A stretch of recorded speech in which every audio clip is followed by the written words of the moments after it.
Why Iran is impossible to conquer. Look at a map of Iran for a moment, and something becomes obvious very quickly. Invading that country would be a military nightmare, because Iran is not just another Middle Eastern country sitting on open desert. Iran is a fortress built by geography.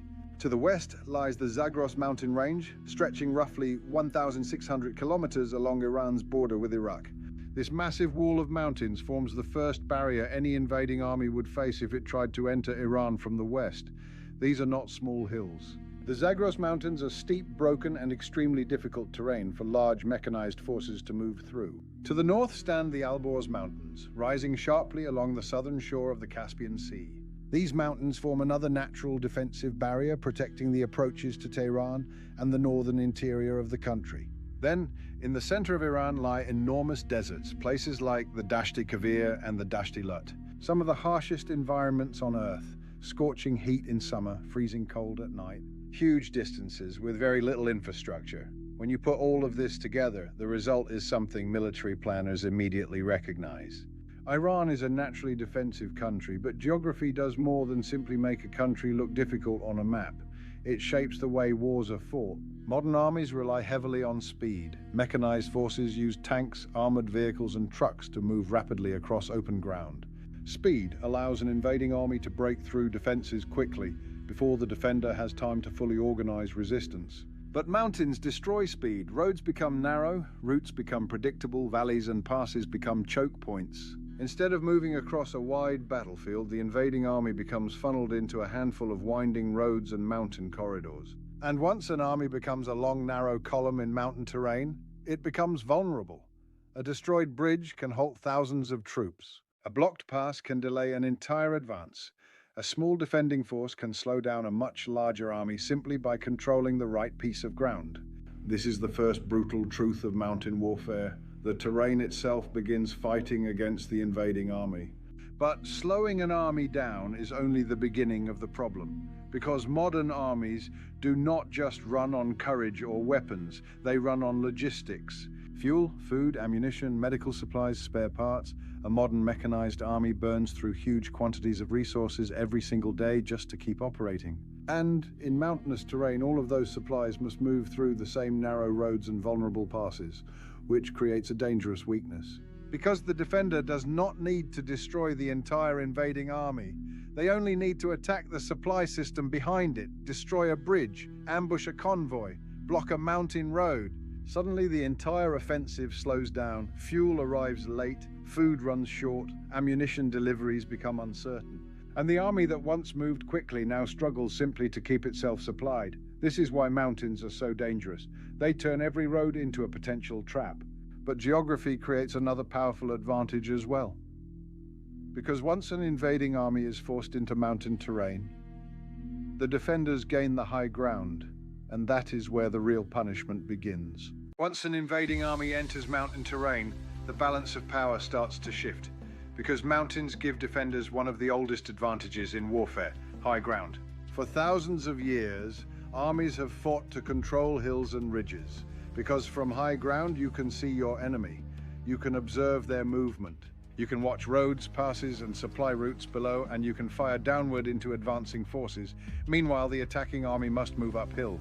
Anyone who has climbed steep terrain knows how quickly fatigue sets in. Now imagine doing that while carrying weapons, equipment, and body armor. And now imagine doing it while someone above you knows exactly where you are. That is the reality of mountain warfare. The defender begins the fight with a natural advantage before the battle has even started. But high ground is only part of the problem. Mountains also create concealment. Caves, ridges, narrow valleys, hidden tracks, dead ground where vehicles and patrols cannot easily see what lies ahead.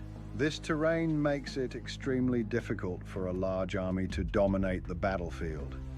Because even with advanced technology, the invading force still has to move through physical terrain. And mountains give defenders endless places to hide, observe, and strike, which leads to another major problem: guerrilla warfare. Mountains are perfect terrain for small, irregular forces. Instead of fighting large battles, defenders can operate in small groups. They strike quickly, ambush a convoy, attack a patrol, destroy part of a road, then disappear back into the terrain. By the time the invading force responds, the attackers are gone. This kind of warfare slowly drains the strength of an invading army. Instead of fighting one decisive battle, the army is forced to defend hundreds of roads, valleys, and supply routes at once. Every pass becomes a potential ambush. Every valley becomes another place where defenders can strike. But terrain is not the only enemy. The environment itself becomes part of the war. Mountain weather can be brutal. Cold temperatures weaken soldiers. Thin air reduces physical performance. Altitude sickness affects troops who are not acclimatized. Snowstorms close mountain passes. Fog blocks visibility. Landslides destroy roads. Even basic resupply becomes difficult when the weather turns hostile. In mountain warfare, armies are not just fighting people. They are fighting the land itself, and the land never gets tired. Then there is the problem of heavy equipment. Modern armies rely heavily on tanks, armored vehicles, and artillery. These machines are devastating in open terrain, but mountains strip away that advantage. Steep slopes restrict movement. Narrow roads limit maneuver. Bridges may not support heavy vehicles. Vehicles become trapped on predictable routes, and once that happens, one of the invading army's biggest strengths becomes a weakness. The army may have superior technology, but the terrain limits where that technology can actually be used. This is why powerful armies often struggle in mountains. Mountains disrupt speed. They stretch logistics. They favor small, mobile forces over large, mechanized ones, and they turn every advance into a slow, grinding struggle. Mountain warfare becomes a test of endurance, not speed, not shock, endurance, and history has already shown us exactly what that kind of war looks like. Look at the history of the Hindu Kush, Afghanistan. If you want to understand what mountains do to invading armies, you only need to look at Afghanistan. Afghanistan has already taught the world a brutal lesson.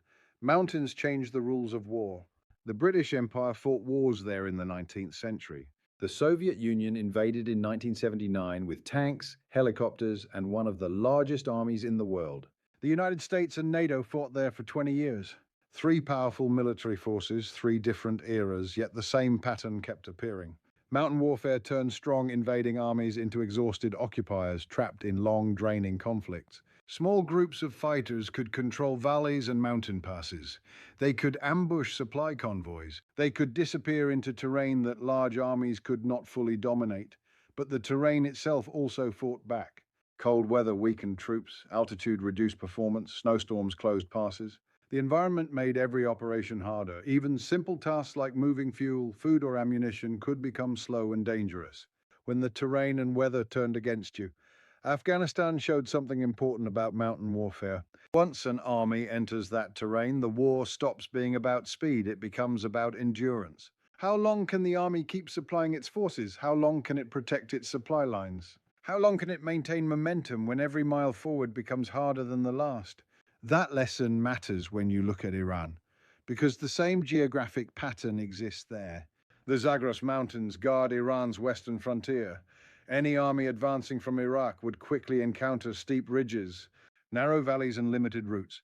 Every advance would follow predictable corridors. Every supply route would be exposed. Further north, the Alborz Mountains protect the northern approaches to the country's interior.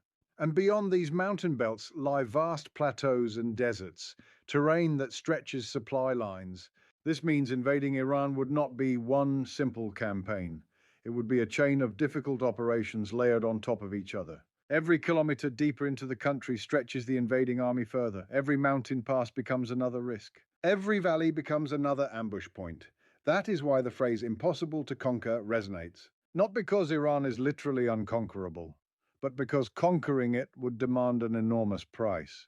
Mountains do not guarantee victory for defenders, but they make invasion vastly more expensive. They slow armies down, they weaken supply lines, they favor guerrilla warfare, and they turn the landscape itself into a weapon. So when people talk about invading Iran, the real question is not whether an army could cross the border. The real question is what happens once that army enters the mountains, because history has already shown us what those wars look like. And wars fought uphill rarely end quickly, which makes you wonder, what's the real cost of entry?